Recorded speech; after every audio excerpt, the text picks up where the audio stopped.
Hello les loulous, ici Max Coach Minceur. Aujourd'hui on se retrouve pour une nouvelle vidéo pour voir ensemble si une alimentation riche en fibres aide à mincir. Donc pour ceux qui ne me connaissent pas, je suis Max Coach Minceur. Je suis notamment l'un des modérateurs du groupe Régime Maigrir qui totalise plus de 70 000 membres sur Facebook. Je suis coach en ligne depuis plusieurs années et j'aide des centaines de personnes à vivre comme moi leur renaissance, c'est-à-dire une perte de poids assez conséquente. Donc revenons-en à l'alimentation riche en fibres. Donc il y a une idée commune qui veut que pour maigrir, il faut manger des fibres. C'est une affirmation que l'on entend souvent. Et concrètement, en quoi les fibres nous aident-elles à perdre du poids? La première chose à savoir, c'est qu'il existe deux sortes de fibres. Les fibres solubles qui se dissolvent dans l'eau.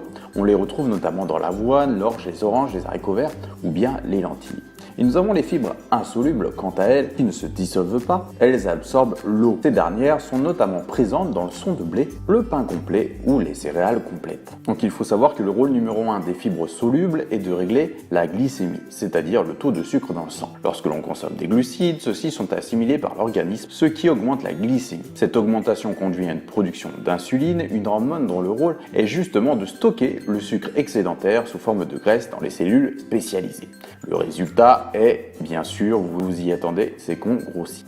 C'est là qu'interviennent les fibres solubles. En freinant l'assimilation des glucides, elles limitent l'élévation de la glycémie, ce qui permet d'éviter l'intervention de l'insuline et donc d'empêcher le stockage des graisses dans les adipocytes. Les fibres alimentaires indispensables pour maigrir et rester mince. Dans l'estomac, les fibres insolubles se comportent comme des éponges. Elles gonflent et prennent de la place. En constatant que l'estomac est plein, le cerveau va envoyer automatiquement le signal de satiété. Le résultat est qu'on a l'impression d'avoir suffisamment mangé. Donc vous allez me dire quelle source de fibres faut-il privilégier à l'heure pour maigrir? Donc il faut privilégier les légumes secs comme les lentilles, les haricots blancs, les haricots rouges, les fèves, le quinoa, qui sont très intéressants car ils affichent un bon équilibre fibres solubles, fibres insolubles.